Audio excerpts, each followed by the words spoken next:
Okay. Good evening to all of you and welcome back in thermodynamics classes. पिछली classes में हमने कुछ theories पढ़ी थी, न्यूमेरिकल्स लगाए थे। कल हम लोगों ने चैप्टर 1 की सेकेंड सीट जो क्वेश्चन है वो सॉल्व किया था। चैप्टर 2 यानी zeroth law of thermodynamics and temperature से रिलेटेड की जो क्वेश्चन सीट 1 है वो सॉल्व किया था। हम लोगों ने देखा था किस तरीके से क्वेश्चंस करने हैं। आज उसी चैप्टर से रिलेटेड उसकी चैप्टर की सीट बी जो है उसको सॉल्व कर लेते हैं, यानी temperature and zeroth law of thermodynamics की। वो सॉल्व करने के बाद फिर हम लोग आइडियल गैसेस पे चलेंगे और उसके थोड़ा सा क्वेश्चंस वगैरह देख लेंगे। ठीक है, तो फर्स्ट ऑफ ऑल हम लोग इस चैप्टर के क्वेश्चंस की बात करते हैं, लेकिन मैं फिर से वही चीज आपसे बोलूंगा, फिर से वही चीज कहूंगा कि जब भी ये क्वेश्चंस आप लगाइए, क्वेश्चन लगाते समय या सबसे पहले थ्योरी पढ़िए, थ्योरी को समझिए, फिर उससे रिलेटेड क्वेश्चन लगाइए। जब क्वेश्चन लगा डालें एक बार अपने आप देखिए कहां फंस रहे हैं कहां नहीं, और उसके बेसिस पर आप फिर इस लेक्चर को देखिए तो आपकी चीजें क्लिस्टर क्लियर होंगी। जिन क्वेश्चन में फंस रहे होंगे वहां पे आपको देखने की जरूरत पड़ेगी, अदरवाइज देखने की जरूरत नहीं पड़ेगी। इस चीज को थोड़ा सा ध्यान में रख के करेंगे तो आपके लिए चीजें आसान होंगी, आपके लिए चीजें आसान हो जाएंगी। इसलिए जब भी आप लगाइएगा सबसे पहले अपने से कोशिश करिएगा, क्वेश्चन को सॉल्व करिएगा। जब ना समझ में आए उन क्वेश्चन को टिक कर लीजिएगा, पूरी सीट को सॉल्व कर डालिए। फिर उस लेक्चर को आप जाके देखिए कि यस अब हम देख लेते हैं तो हमें सलूशन पता चल जाएगा, क्या इसका सलूशन हो सकता है। ठीक है, चलिए देखते हैं।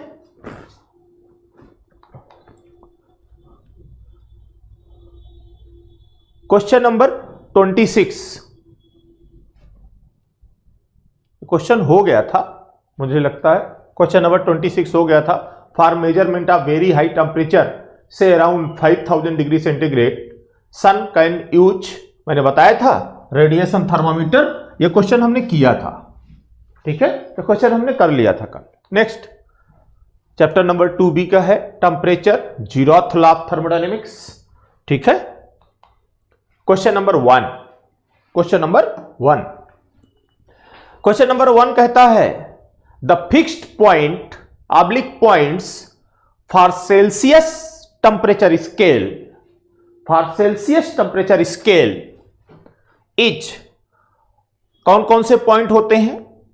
Ice point, yes, Celsius degree centigrade में जब दो रेफरेंस सिस्टम यूज करते हो, अगर दो रेफरेंस सिस्टम यूज करते हो तो दो रेफरेंस पॉइंट होते हैं। एक को आइस पॉइंट कहा जाता है, एक को स्टीम पॉइंट कहा जाता है। ठीक है, तो इसमें अगर डिग्री सेल्सियस की बात करेगा तो दो रेफरेंस पॉइंट की बात कर रहा है, और वो दो रेफरेंस पॉइंट आइस पॉइंट होता है, स्टीम पॉइंट होता है। लेकिन both ice point and steam point as 0 degree and 100 degree centigrade respectively, 0 degree and 100 degree centigrade respectively. यह भी हो सकता था, बट उसने पॉइंट्स अगर डिग्री सेंटीग्रेड की बात करते हैं तो this is the most appropriate answer, and question का answer number C, option number C is the correct. मैं आपको बताया था कि अगर टू रेफरेंस पॉइंट की बात करते हैं तो दो रेफरेंस पॉइंट्स हैं, एक को कहा जाता है आइस पॉइंट और दूसरे को कहा जाता है स्टीम पॉइंट। एक को कहा जाता है आइस पॉइंट और दूसरे को कहा जाता है steam point. Ice point in degree centigrade 0 degree centigrade, steam point in degree centigrade 100 degree centigrade, 100 degree centigrade. बीच में नंबर ऑफ डिविजन्स 100, तो मिनिमम स्केल 100, जो नंबर ऑफ डिविजन्स कितने हुए? 100 हुए। नंबर ऑफ डिविजन्स कितने हुए? 100 हुए। ठीक है, तो इसके दो reference point, one is the ice point and second is the steam point. Okay, next question number 2, question number 2 क्या कह रहा है? When the chemical potential of two systems are same then they are, ये then है, them नहीं है, then they are said to be in what type of equilibrium. Diffusion यानी क्या कह रहा है, केमिकल डिफ्यूजन नहीं होगा, इसका मतलब थर्मल की बात नहीं करेगा, मैकेनिकल की बात नहीं करेगा, वो केमिकल की बात करेगा, केमिकल रिएक्शन नहीं होगा, कोई डिफ्यूजन नहीं होगा, इसका मतलब डिफ्यूजिव की बात करेगा। मैंने आपको इक्विलिब्रियम बताया था, लास्ट क्लास में भी बताया था। इक्विलिब्रियम 3 तरीके की बात करेगा, एक थर्मल की बात करेगा, एक मैकेनिकल की बात करेगा, एक केमिकल की बात करेगा। केमिकल में नो केमिकल रिएक्शन और नो डिफ्यूजिव की बात करेगा। इसमें टेम्परेचर की बात करेगा, इसमें डिफरेंस प्रेशर और फोर्स की बात करेगा। ठीक है, तो जब ये डिफरेंस प्रेशर और फोर्स की बात करेगा तो ये इसकी बात करेगा। ठीक है, और डिफ्यूजिव केमिकल की बात करेगा, मतलब डिफ्यूजिव की बात करेगा। ठीक है, तो इसका मतलब हुआ अगर वो केमिकल पोटेंशियल की बात करता है तो डिफ्यूजिव की बात करेगा, थर्मल की बात नहीं कर सकता, मैकेनिकल की बात नहीं कर सकता, डिफ्यूजिव की बात करेगा। इसलिए option C is the correct answer. Option C is the correct answer. Clear हुआ? क्लियर हुआ? ओके, बताया हूं मैं पहले आपको इसको, इसलिए उसको ज्यादा। Thermocouple are used for measuring which of the following. आपको पता है थर्मोकपल का यूज किसके लिए किया जाता है? मैंने आपको बताया है भाई, यहां पे आपको टेम्परेचर मेजरमेंट के लिए बताया था, डिफरेंट टाइप्स ऑफ टेम्परेचर बताया था, different type of thermometer, thermometric property, symbol बताया था। थर्मोकपल टेम्परेचर मेजरमेंट की बात करता है। थर्मोमेट्रिक प्रॉपर्टी क्या है? ईएमएफ, इंड्यूस ईएमएफ की बात करता है। ठीक है, ईएमएफ की बात करता है। इसका मतलब अगर थर्मोकपल लिखा हुआ है तो वो मेजर करेगा टेम्परेचर को, ह्यूमिडिटी मेजर करने का नहीं है, प्रेशर मेजर करने का नहीं है, डेंसिटी मेजर करने का नहीं है। यानी थर्मोकपल किसकी बात करता है? टेम्परेचर मेजरमेंट की बात करता है। थर्मोकपल किसकी बात करता है? टेम्परेचर मेजरमेंट की बात करता है। आप सबको पता है जितने भी थर्मामीटर्स हैं वो सबके सब टेम्परेचर मेजरमेंट की बात करेंगे। ठीक है, नेक्स्ट,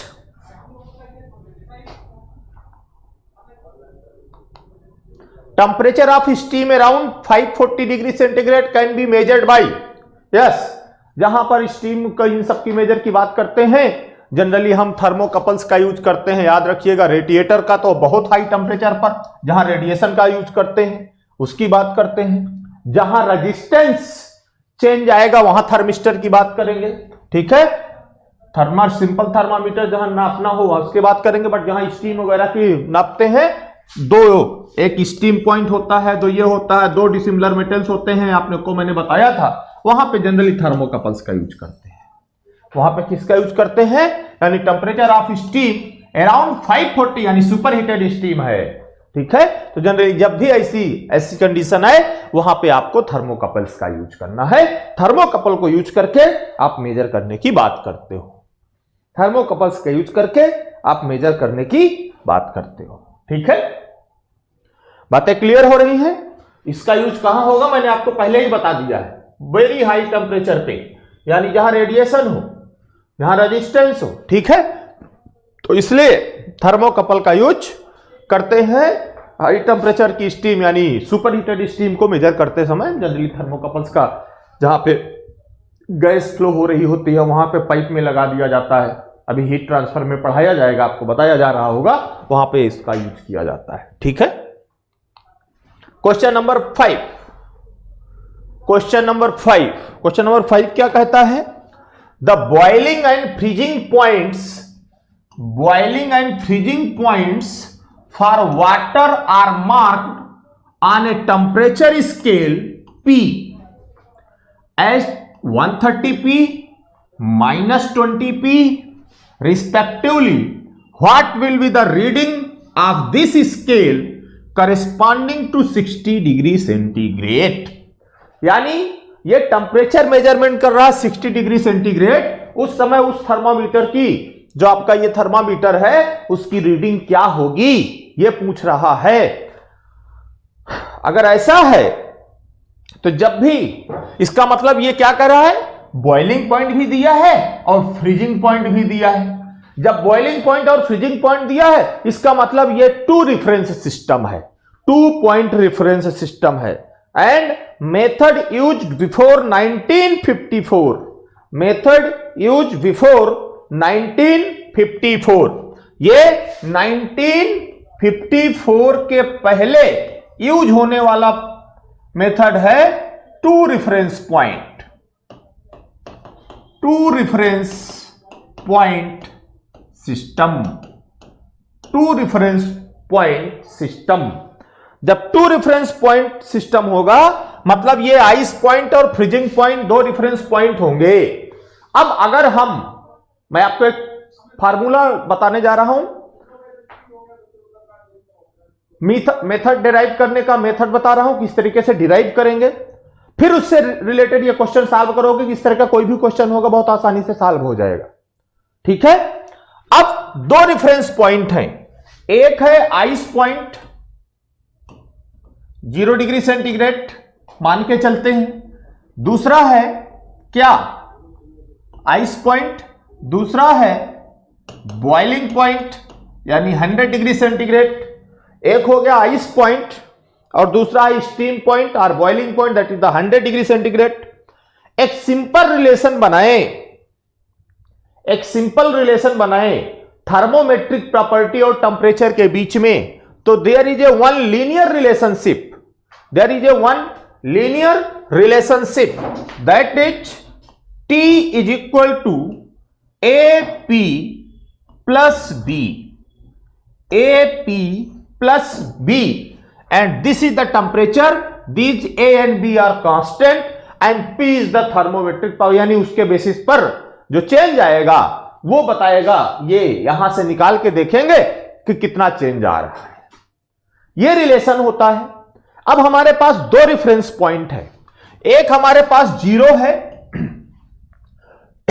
दूसरा है 100 डिग्री सेंटीग्रेड यानी स्टीम पॉइंट, दूसरा है 100 डिग्री सेंटीग्रेड यानी स्टीम पॉइंट। जो हमारा इनिशियल टेम्परेचर है TI is equal to A into PI, उस समय ये कुछ PI होगा, प्लस B, दूसरा TF यानी फाइनल पॉइंट, और जो फाइनल पॉइंट है यार steam point, this is the ice point, दूसरा है TS, steam point is equal to APS plus B, APS plus B। अब आपको ये टेम्परेचर पता है, आइस पॉइंट का टेम्परेचर कितना कह रहा है, 0 कह रहा है, इसका मतलब हुआ 0 is equal to API plus B, दूसरा TS का मतलब 100 is equal to APS plus B, APS plus B। इन दोनों को आप माइनस करके सॉल्व करके निकाल दीजिए। ठीक है, इससे इस 100 वाले से इसको माइनस कर दीजिए। जब माइनस करेंगे तो आपको 100 इज इक्वल टू, भाई माइनस करके आप निकाल सकते हैं, ठीक है, माइनस करके निकालिए तो 100 इज इक्वल टू, ये दोनों को तो cancel out, APS minus PI, APS minus PI, ठीक है, APS माइनस PI मींस अगर हम यहां से देखें A is equal to 100 upon PS minus PI, A is equal to 100 upon PS minus PI, ठीक है, A is equal to 100 upon PS minus PI। जब A की वैल्यू पता चल गई तो आप B की किसी भी एक इक्वेशन में A की वैल्यू रख दीजिए, आपको B की वैल्यू पता चल जाएगी। और जब A और B दोनों पता चल जाएं तो इनको इस इक्वेशन में पुट कर दीजिए तो आपको फाइनल इक्वेशन मिल जाएगा। ठीक है, अब आपको यह पता चल गया यहां से, तो यहीं से बी की वैल्यू निकाल दीजिए। देखिए बी की वैल्यू जरा रख के देखिए क्या आएगी, आप खुद ही पुट करके देख लीजिए। ठीक है, किसी भी इक्वेशन पे आप जब पुट करेंगे तो b इज इक्वल टू, मैं आपको सीधे लिख दे रहा हूं, आप देखिएगा रख करके, b इज इक्वल टू, देखिए जरा क्या आएगा, -100 divided by PS minus PI, PS minus PI into, अगर इनिशियल वाला लेते हो तो यहां PI, इनिशियल वाला लेते हो इस क्वेश्चन तो यहां पे PI। इससे आपको b की वैल्यू पता चल जाएगी। भाई यहां पे a की वैल्यू पुट कर दिया, a की वैल्यू पुट कर दिया, भाई यहां पे ये हो गया 0, ये तो पता है ना, ये हो गया 0, तो और a की वैल्यू ये है 100 अपान PS माइनस PI। फिर इसको इक्वेशन की इधर लाएंगे तो b इज इक्वल टू निकल के ये आ गया। अब a और b दोनों आपको पता चल गए। जब a और b दोनों आपको पता चल गए तो इस इक्वेशन में a और b की वैल्यू पुट कर दो। जब इस इक्वेशन में a और b की वैल्यू पुट करोगे, आपको इस इक्वेशन की विशेष जरूरत, आपको फाइनल जो फार्मूला है उसकी जरूरत है। मैं आपको बता रहा हूं, नहीं तो आपके दिमाग में ये आएगा निकलेगा कहां से, सिर्फ बता रहा हूं, लास्ट में वो फार्मूला याद रखिएगा, बाकी किसी और की कोई जरूरत नहीं है। तो t is equal to, a की वैल्यू है 100 upon PS minus PI into P plus, यहां माइनस है तो माइनस आ गया, 100 upon PS minus PI into PI, into PI। ठीक है, इंटू PI। यहां से जो कॉमन है वो कॉमन ले लीजिए, तो t is equal to formula बन गया, 100 में कॉमन ले लूं, ब्रैकेट में आया P minus PI divided by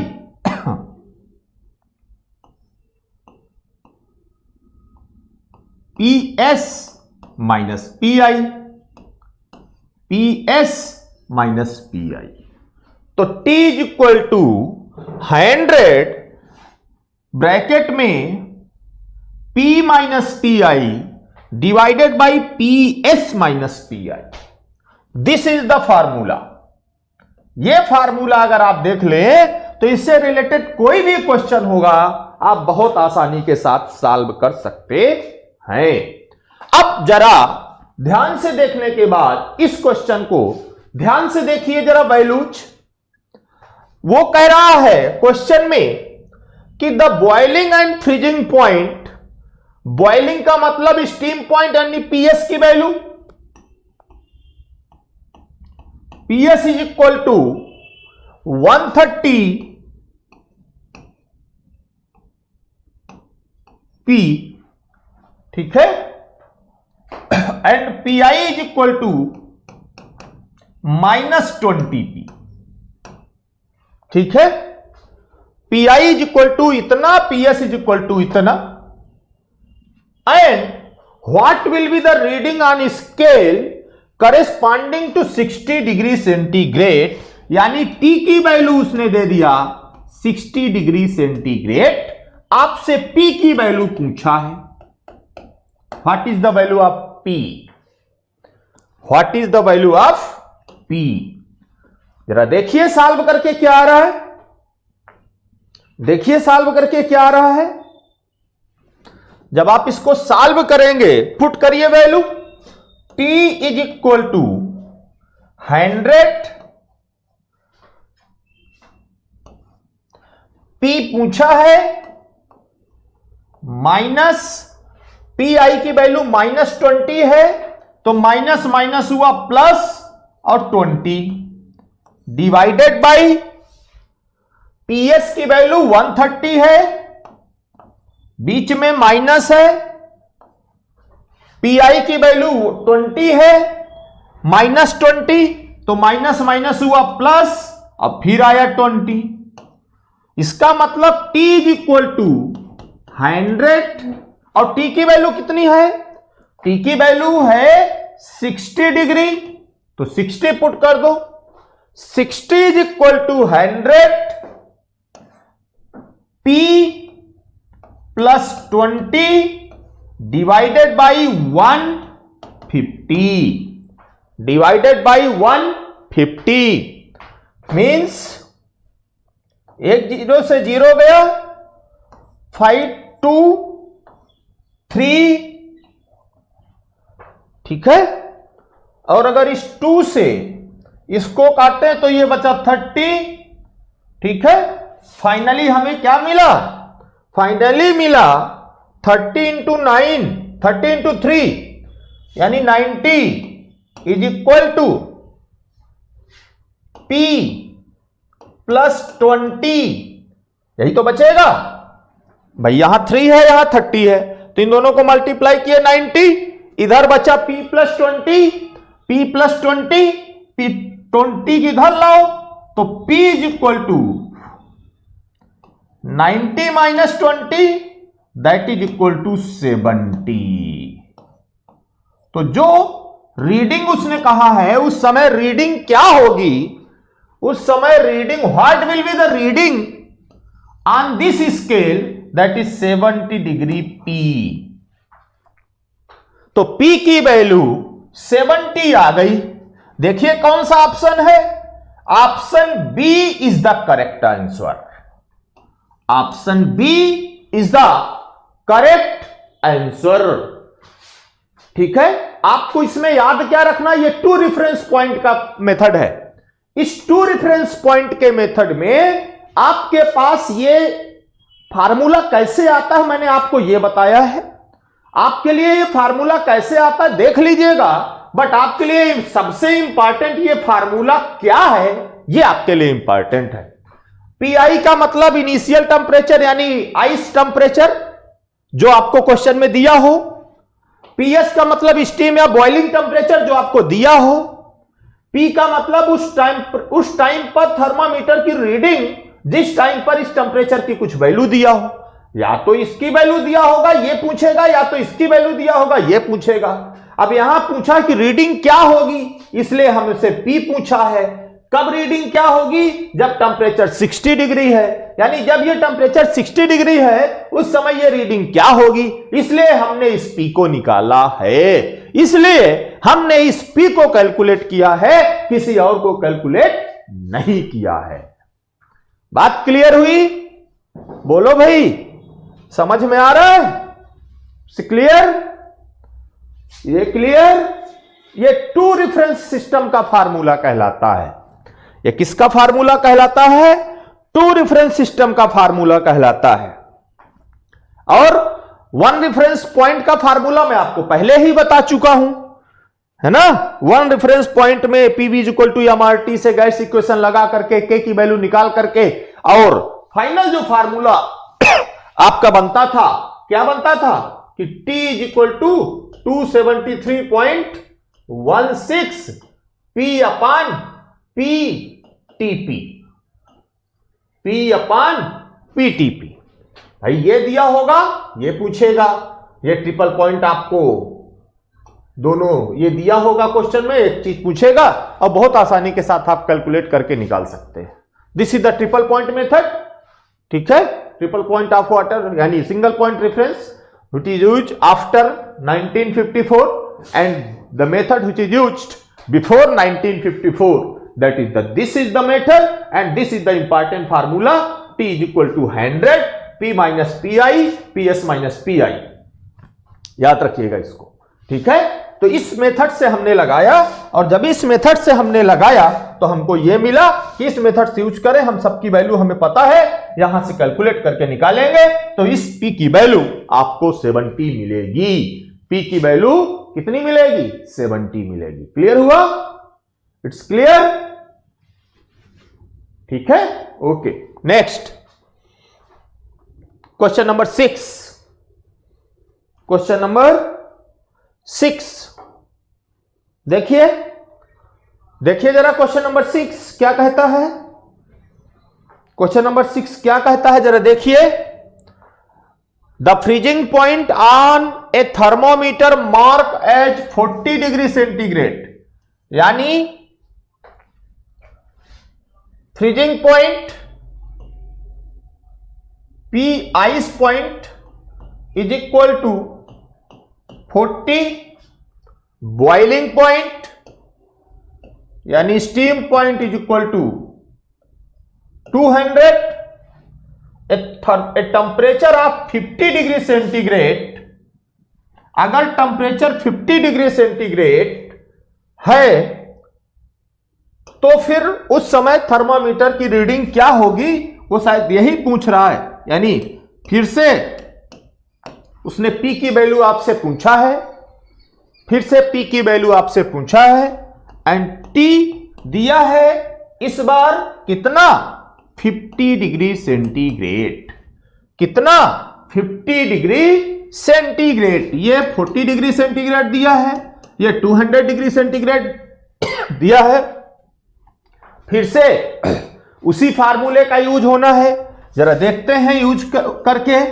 formula है T इज इक्वल टू 100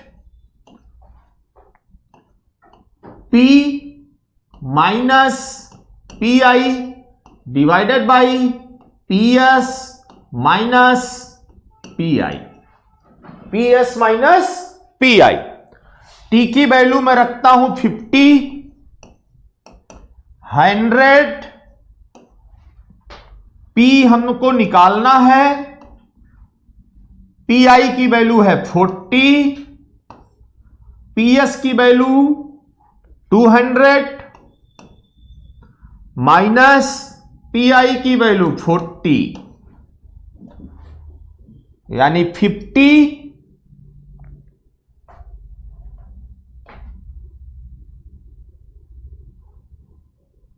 भाई 50 से इसको मैं काट दूं सीधे, यानी 2 हो गया ये, ठीक है। तो 1 is equal to 2 P minus 40 divided by 200 minus कितना 40, दैट इज इक्वल टू 160 ना, हाँ 160। देखिए कैलकुलेशन में कहीं मिस्टेक नहीं होनी चाहिए, ठीक है। और 160 मतलब हुआ कि 160 है, यहां 2 है, तो मैं इससे इसको कैंसिल करूं तो दिस इज 80, दिस इज 80, 8 दूनी 16 यानी 160 80, ठीक है। तो इसका मतलब हुआ, अब 80 को इधर ले लो, 80 is equal to P minus 40, P minus 40, तो P is equal to 80 plus 40, P is equal to 80 कितना हुआ सर, प्लस 40 यानी कितना हुआ 120, means P is equal to मेरे हिसाब से 120 जहां हो that is the correct answer. 120 जहां हो that is the correct answer. अब देख लीजिए आपको 120 कहां दिखता है, जहां 120 दिख जाए वही आपका करेक्ट आंसर होगा, यानी 120 का मतलब B option. So B option is the correct answer, B option is the correct answer. इसका मतलब इसका बी ऑप्शन सही आंसर होगा। इसका क्या होगा, बी ऑप्शन ही सही आंसर होगा। कुछ नहीं किया, फार्मूला मैं आपको ऑलरेडी बता चुका हूं, this is the most important formula, आप याद रखिएगा। 2 रेफरेंस पॉइंट सिस्टम में सीधे इसी फार्मूले का यूज करिएगा, और अगर आप इस फार्मूले का सीधे यूज करते हैं तो बहुत आसानी के साथ सारे क्वेश्चन आपके लग जाएंगे। मैंने इसलिए पहले आपको इसका डेरिवेशन बताया कि किस तरीके से डिराइव करने की कोशिश करते हैं, किस तरीके से डिराइव करते हैं, और जब डिराइव करते हैं तो हमें क्या निकलता है, वो फार्मूला जो निकल के आया वो फार्मूला ये निकल के आया। अब इसमें आपको सिर्फ वैल्यू पुट करना है और सॉल्व करना है, आपको फाइनल आंसर मिल जाएगा। क्लियर हुआ, क्लियर हुआ। उम्मीद करता हूं सबको क्लियर हो गया होगा। ठीक है, ठीक है, ओके। तो ये क्वेश्चन हो गया, समझ में आ रहा है सबको। चलिए नेक्स्ट क्वेश्चन की बात करते हैं।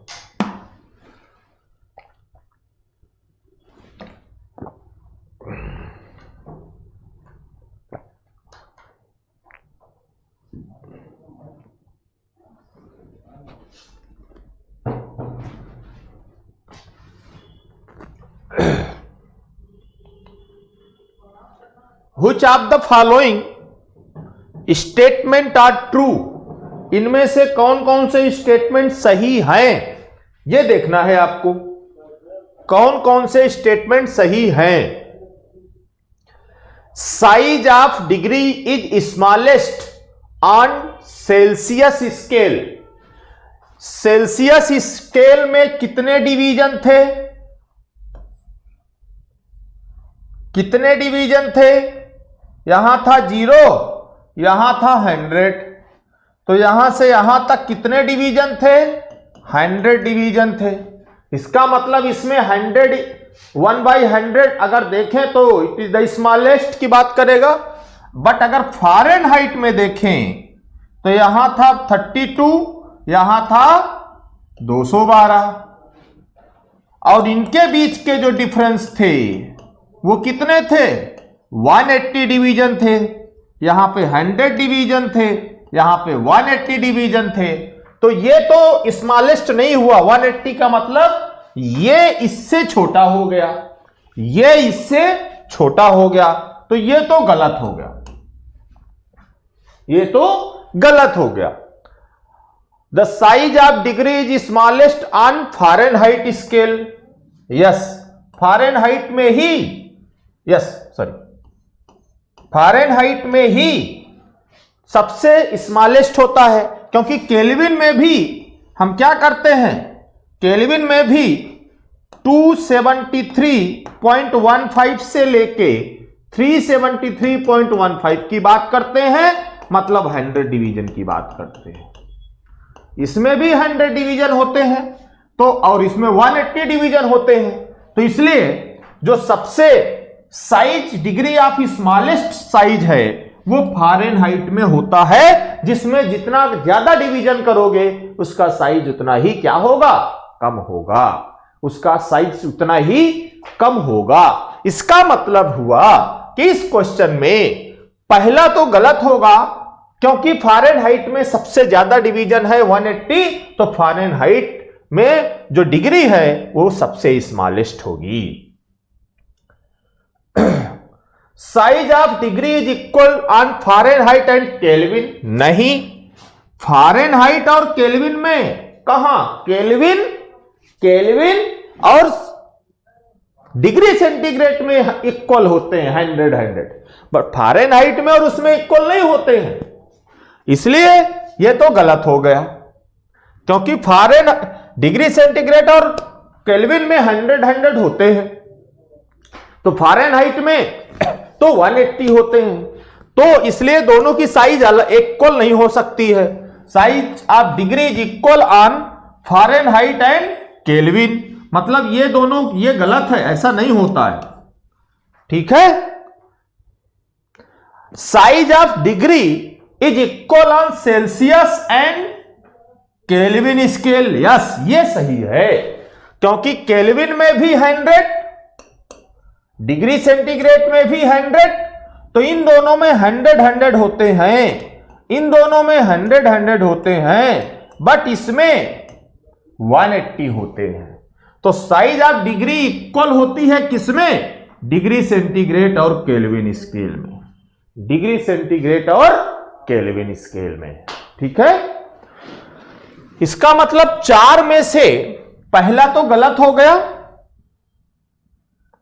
पहला तो गलत हो गया, दूसरा सही हो गया, दूसरा सही हो गया, तीसरा गलत हो गया और चौथा सही हो गया। जो ऑप्शन मिले उस ऑप्शन को टिक करो, यानी जिसमें 2 और 4 हो। पहला गलत है, जिस ऑप्शन में पहला दिख जाए मतलब वो ऑप्शन तो नहीं हो सकता है, एलिमिनेट करना सीखिए ऑप्शन को। जिस ऑप्शन में आपको पहला पता चल गया, अगर ये जानते हैं, इसके बारे में जानते हैं, तो उसको देखिए। इसके बारे में, जिस भी के बारे में जानते हो आप, उसको पहले सारे ऑप्शन में देखा करिए, उसको सारे ऑप्शन में देखा करिए। जैसे size of degree equal to Fahrenheit and Kelvin, अगर तीसरा किसी में दिख जाए, आपको पता है कि फ़ारेनहाइट में 180 होते हैं, डिग्री और केल्विन में 100 होते हैं, तो दोनों में इक्वल कैसे हुए? तो अगर आपको तीसरा वाला आता है तो देखिए किस ऑप्शन में तीसरा है, वो गलत होगा, वो नहीं होना होगा ऑप्शन। तो अगर तीसरा देखेंगे तो पहले में 3 है, तो इसका मतलब पहला नहीं हो सकता। बी में भी 3 है, मतलब बी भी नहीं हो सकता। सी में 3 नहीं है, डी में भी 1 और 3 है, मतलब डी भी नहीं हो सकता। अगर ये ऑप्शन आपको पता है तो इनको सबको बिना पढ़े भी आप कह सकते हैं this is the correct answer.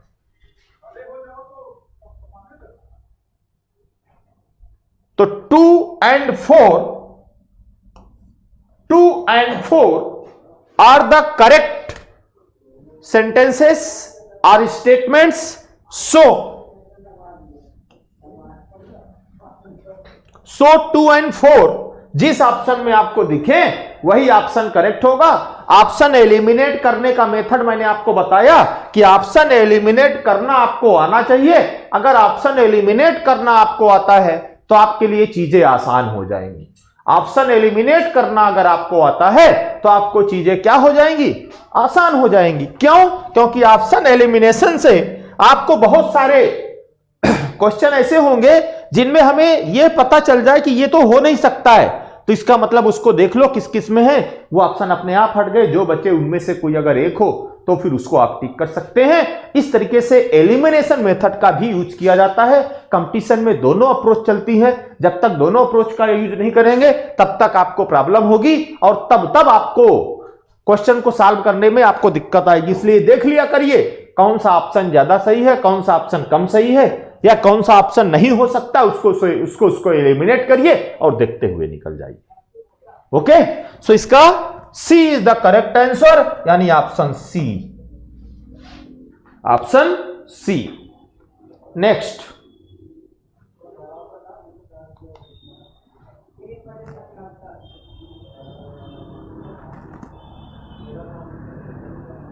ये तो पीछे भी था, पीछे भी मैंने आपको बताया था ये।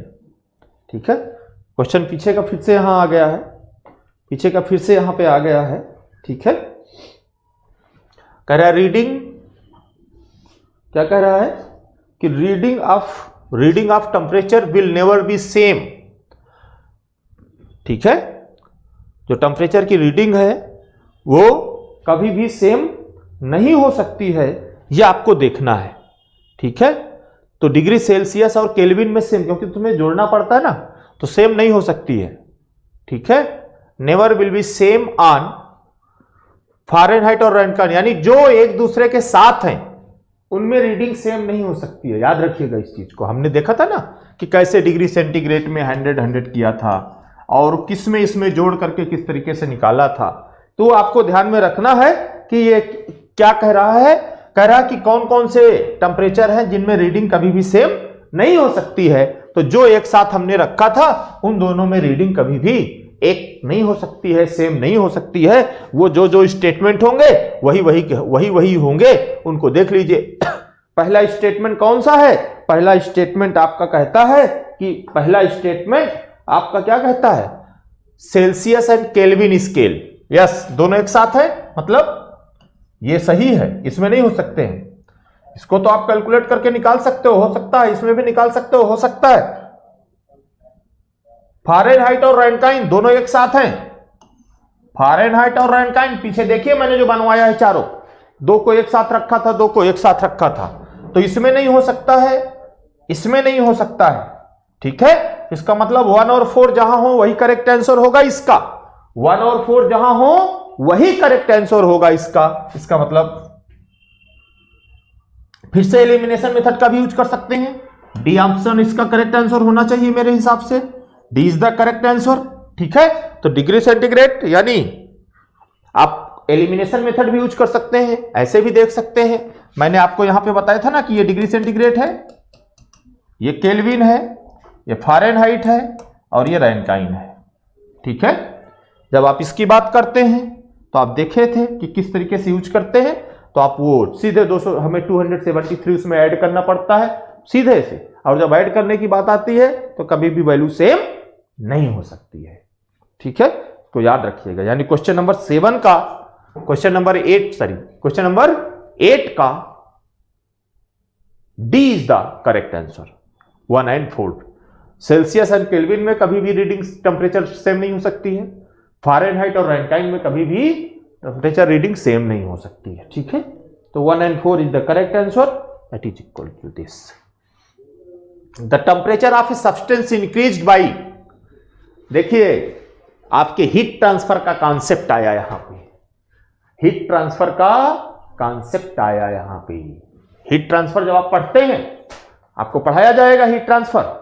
जब वह हीट ट्रांसफर पढ़ाया जाएगा तो आप कहते हैं कि जब हीट ट्रांसफर की बात करेंगे तो temperature of substance increase by 87 degree centigrade on the Kelvin scale, this increase equal to, आपको पता है इंक्रीज कह रहा है, इसका मतलब हुआ, देखिए हीट ट्रांसफर में जब भी पढ़ते हैं तो हीट ट्रांसफर का मतलब Q is equal to K into a delta T करके पढ़ते हो, delta T upon B upon K A करके जो भी पढ़ते हो, H into A into delta T, H into A into delta T, जो भी आप पढ़ते हो, अपान बी, बी अपान के ए कर देते हो बी। ठीक है, तो ये फोरियर लॉ है, ये आपका न्यूटन्स लॉ ऑफ कूलिंग है। हर जगह टेम्परेचर डिफरेंस है, हर जगह टेम्परेचर डिफरेंस है। अब आप मुझे बताओ कि अगर मैं कहूं कि एक बॉडी है, इस बॉडी का पहले टेम्परेचर 32 डिग्री सेंटीग्रेड था,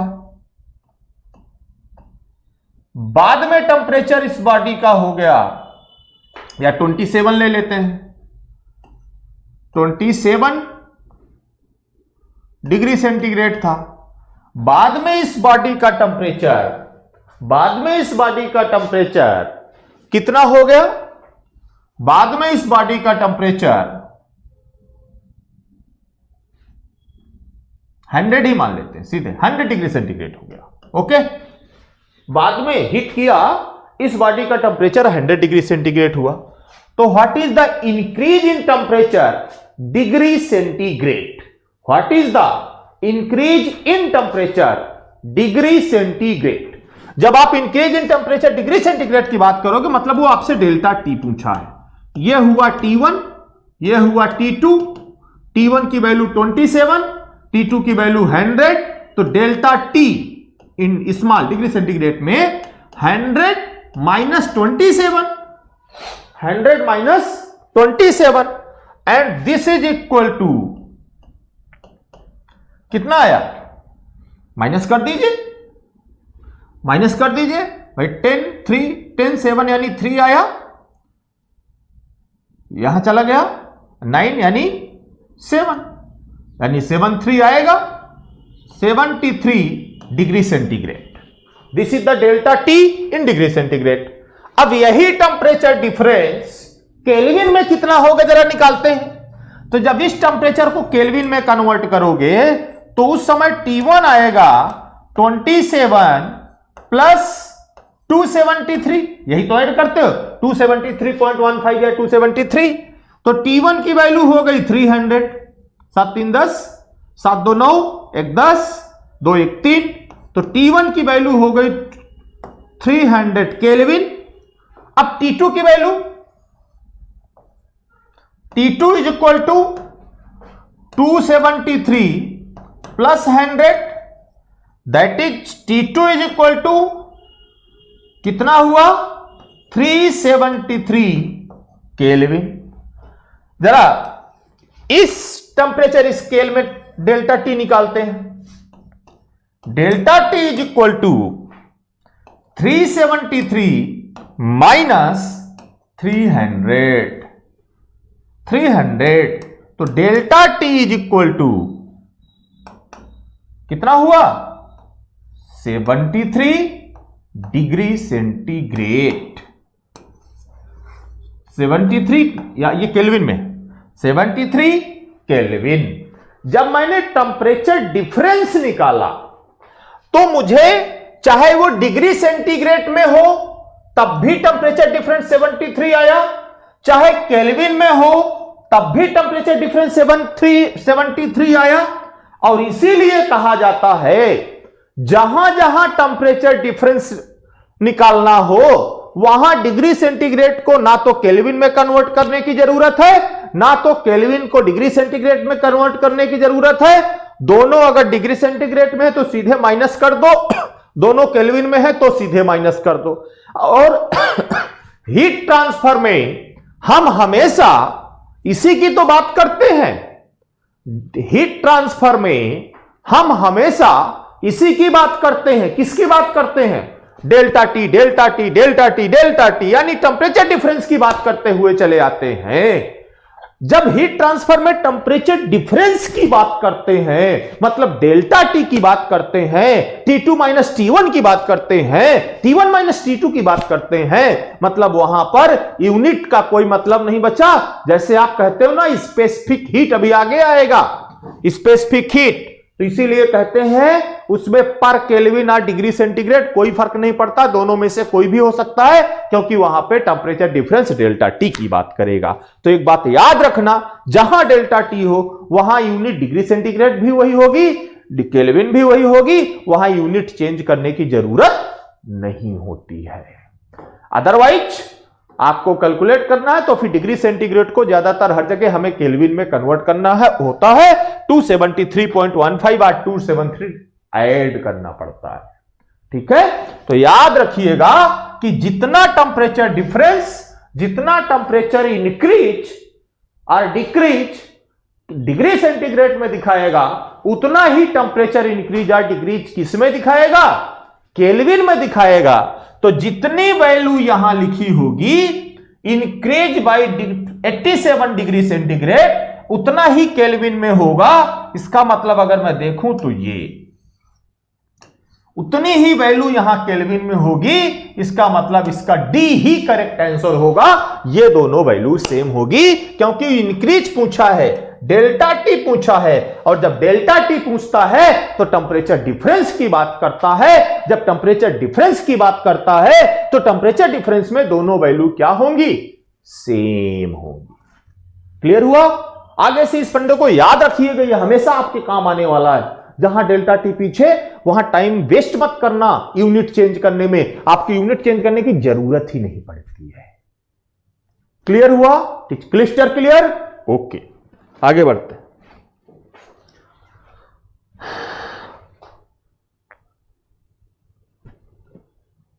क्वेश्चन नंबर 10। क्वेश्चन नंबर 10 क्या कहता है? क्वेश्चन नंबर 10 क्या कहता है? क्वेश्चन नंबर 10 कहता है the scale of temperature on which, the scale of temperature on which the temperature are only positive. वो कौन सा टेम्परेचर स्केल है जिसमें टेम्परेचर सिर्फ पॉजिटिव की बात करता है, सिर्फ पॉजिटिव की बात करता है। मैंने आपको दिखाया था भाई, अगर एब्सोल्यूट जीरो पे जाते हो तो आपको सब में माइनस दिखेगा, लेकिन इस पे यहां पर 273.15 की बात कर रहा था। एब्सोल्यूट जीरो का मतलब 0 केल्विन की बात कर रहा था। एब्सोल्यूट जीरो का मतलब 0 केल्विन की बात कर रहा था। तो ये माइनस में कभी नहीं होता। कौन? केल्विन वाला। ये माइनस में कभी नहीं होता। आप देखिए मैंने जो चार्ट बनवाया है उस पर देखिएगा, उसमें मिलेगा।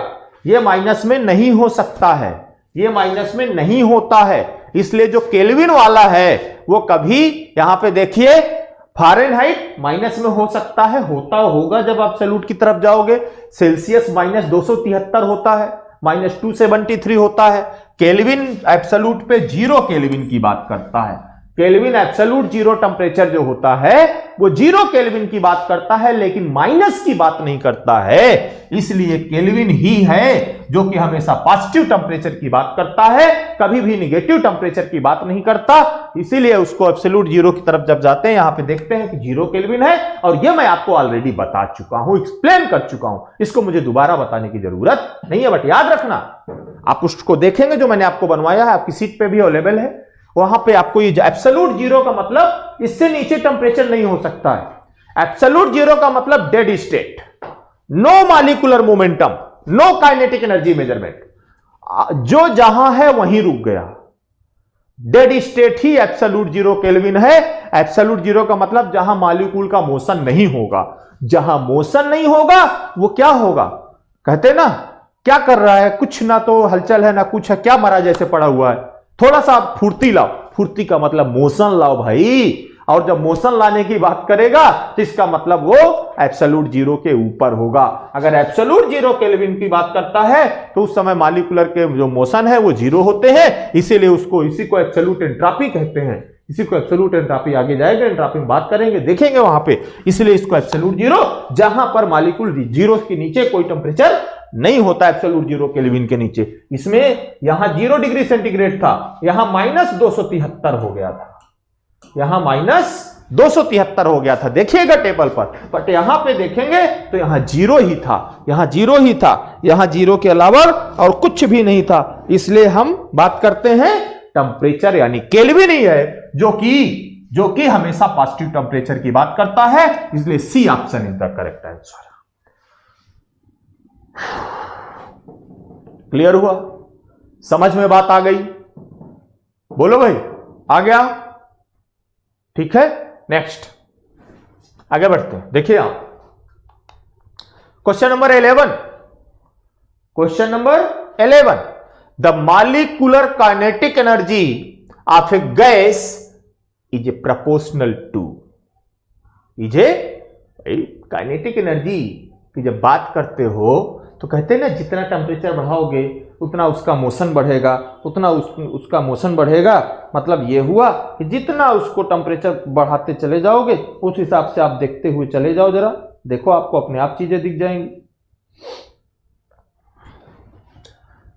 जितना टेम्परेचर बढ़ाओगे उतना ही उसमें मॉलिक्यूलर मोशन बढ़ता जाएगा, और जब मॉलिक्यूलर उतना ही मोशन बढ़ता जाएगा यानी टेम्परेचर के डायरेक्टली प्रोपोर्शनल की बात करेगा। अगर प्रोपोर्शनल की बात करेगा तो इसलिए उसका फार्मूला भी है K = वो निकाल के देखेंगे तो फिर वहां से आता है। अभी जब हम इसको आगे बढ़ेंगे गैस इक्वेशन तो शायद आपको वहां पे दिख भी जाए, वहां पे आपको दिख भी जाएगी। तो इसलिए इसका डी ऑप्शन करेक्ट होगा, यही याद रखिएगा। मैं आगे आएगा तो एक्सप्लेन करूंगा, ठीक है। आगे kinetic theory of the gases है, यानी गैस के इक्वेशंस है, वहां पे देखेंगे तो वहां पे आपको समझ में आ जाएगा, अपने आप आ जाएगा, कुछ करने की जरूरत नहीं आपको, ठीक है। चलिए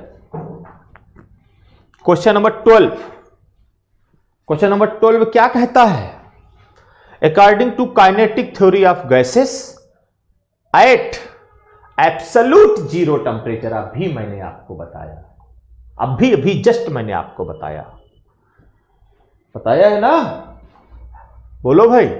अभी जस्ट मैंने इससे पहले आपको बताया कि जहां पर एब्सोल्यूट जीरो की बात करेगा, जहां पर एब्सोल्यूट जीरो की बात करेगा मतलब 0 केल्विन की बात करेगा, जहां 0 केल्विन की बात करेगा वहां मॉलिक्यूलर का मोमेंटम 0 होगा, मॉलिक्यूलर का मोशन 0 होगा। मॉलिक्यूलर का मोशन यानी हाफ mv स्क्वायर से निकालोगे, अगर v 0 हो गया मॉलिक्यूल का तो मॉलिक्यूल की काइनेटिक एनर्जी 0 हो गई। अगर मतलब मॉलिक्यूलर मोशन नहीं कर रहा मतलब वो डेड स्टेट पे चला गया, उसमें कुछ भी नहीं हो रहा है, बेकार हो गया है, वो सब कुछ खत्म है, उसका सब कुछ खत्म होने का मतलब करा according to kinetic theory of gases at absolute zero temperature the kinetic energy of molecules reduced to zero। इसको सीधे सेंटेंस याद रखिएगा, कॉन्सेप्ट क्वेश्चन तो बाद में अभी करता हूं बट ये लाइन याद कर लीजिए। According to kinetic theory of gases at absolute zero temperature kinetic energy of the molecules यानी motion of the molecules reduce to zero यानी जीरो की तरफ हो जाते हैं। जीरो हो जाता है, मॉलिक्यूलर में कोई मोशन नहीं रह जाता है। और मॉलिक्यूलर में जब कोई मोशन नहीं रह जाएगा तब उसकी बात करेगा। ठीक है, मतलब वहां पे कुछ नहीं है, वो डेड स्टेट पे चला गया है। ठीक है, कोई मोशन ही नहीं है, कुछ नहीं है। इसका मतलब है कि वो मॉलिक्यूल के मोशन नहीं हो रहे। जब मॉलिक्यूल के मोशन नहीं हो रहे तो इसका मतलब वो एब्सोल्यूट जीरो पे चला गया है, एब्सोल्यूट जीरो पे चला गया है। इसलिए उसको मॉलिक्यूलर मोशन की जीरो की बात करता है, क्योंकि वो एब्सोल्यूट जीरो पे चला गया है। ठीक है, तो स्पेसिफिक हीट मॉलिक्यूल नहीं, वॉल्यूम ऑफ द गैस नहीं, प्रेशर ऑफ द गैस नहीं। इसका मतलब वो बात ही इसी की कर रहा है। ठीक है, कि अगर वो एब्सोल्यूट जीरो की बात करेगा तो इस सेंटेंस को याद रखिएगा, न्यूमेरिकल क्वेश्चन के अलावा इसको याद रखिएगा कि अगर वो एब्सोल्यूट जीरो की बात करता है तो kinetic energy of molecules reduce to zero, kinetic energy of the molecules reduce to zero. Clear हुआ? बोलो भाई, क्लियर हुआ? Next question number 13, what is the degree of freedom at triple point of water? At triple point of water, मैंने इसको आपको वहीं पे solve कर दिया था जब थ्योरी पढ़ाया था। क्या थ्योरी पढ़ाया था? P plus F is equal to C plus 2। पढ़ाया था ये फार्मूला, पढ़ाया था ये फार्मूला, याद रटना नहीं है, समझ लीजिए। यहां से कितने फेजेज हैं? ट्रिपल पॉइंट, ट्रिपल पॉइंट, एक ये है, दूसरा ये है, तीसरा ये है, तीनों फेज हैं, यानी ये हुआ ट्रिपल पॉइंट। कितने फेजेज हैं? फेज हैं 3, सॉलिड भी है, लिक्विड भी है और वेपर भी है, यानी इस पॉइंट पे आ गए फेज 3। ठीक है, कंपोजिशन कितने हैं? कंपोनेंट सबका केमिकल फार्मूला H2O है, केमिकल फार्मूला H2O है, केमिकल फार्मूला H2O है। तो कंपोनेंट्स हो गए 1, यानी P की वैल्यू हो गई 3, C की वैल्यू हो गई 1। F पूछ रहा है क्वेश्चन में, तो P हो गया 3 प्लस F निकालना है, इक्वल टू C हो गया 1 प्लस 2, तो F इज इक्वल टू ये हो गया 3, ये हो गया 3, F is equal to 3 minus 3 यानी 0। तो degree of freedom at triple point must be equal to 0।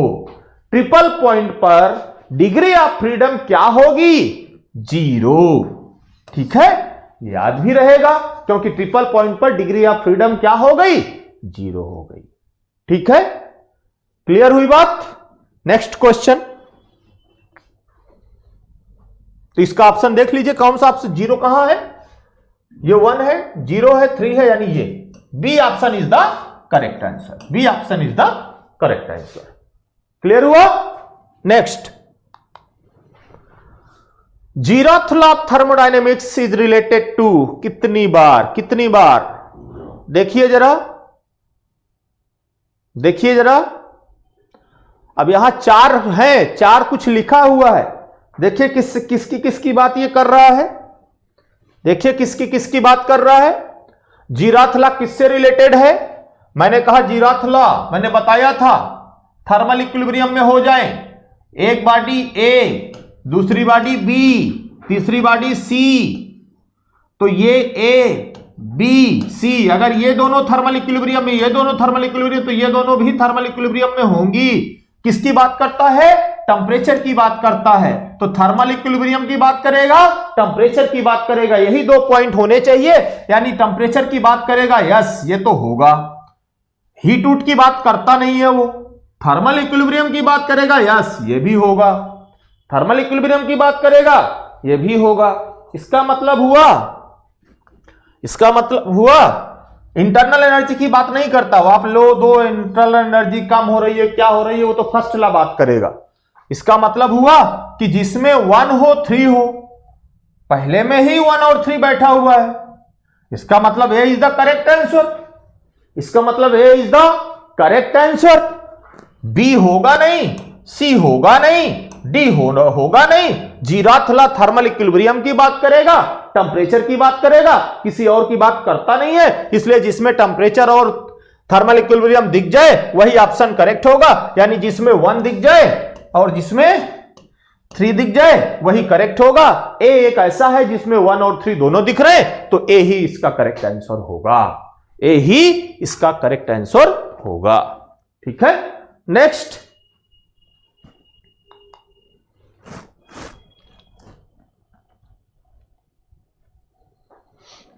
Next, the definition of 1 Kelvin as per the internationally accepted temperature scale. Internationally जो accepted temperature scale है वो triple point से relate करके accept करते हैं। अब उसमें कितने कॉलम होते हैं? वो 273.16 हमारा ट्रिपल पॉइंट है, तो इसलिए उसको डिवाइड कर दो, उतने पे आएगा। यानी 1/100 होगा नहीं, 115 होगा नहीं, क्योंकि ट्रिपल पॉइंट है तो उसमें जोड़ना पड़ेगा। 100 टाइम्स होगा नहीं, यानी 1 डिवाइडेड बाई 273.16, 1/273.16, क्योंकि 273.15 प्लस 0.01 तो ये हुआ 273.16, और कह रहा कितना एक्सेप्टेबल है, तो 1 कर दीजिए, यही इसकी वैल्यू होगी, यही इसकी वैल्यू होगी। ट्रिपल पॉइंट की बात कर रहा है तो ट्रिपल पॉइंट पे तो आना ही है वो, क्योंकि इंटरनेशनली एक्सेप्टेड ट्रिपल पॉइंट ही है, इसलिए D is the correct answer. इसलिए इसका क्या हुआ? D is the correct answer, D is the correct answer. ठीक है, तो इस चैप्टर के भी हमने सारे क्वेश्चंस कर लिए हैं, सारे क्वेश्चन कर लिए हैं। ठीक है, उम्मीद करता हूं क्वेश्चन समझ में आए होंगे। लगाइएगा, मैं बार बार बोल रहा हूं, पहले अपने से सॉल्व करिएगा, लगाइएगा, फिर बात करिएगा कि किस तरीके से क्वेश्चन को लगाना है। पहले अपने से लगाइएगा, फिर जाके इस लेक्चर को देखिएगा, बहुत आसानी से क्लियर होगा, सब कुछ समझ में आएगा, अपने आप क्लियर हो जाएगा। एक बार अपने से लगा के तब इन क्वेश्चंस को देखिएगा। ठीक है, चलिए आज की क्लास को यहीं रोकते हैं। ठीक है, ओके, थैंक यू।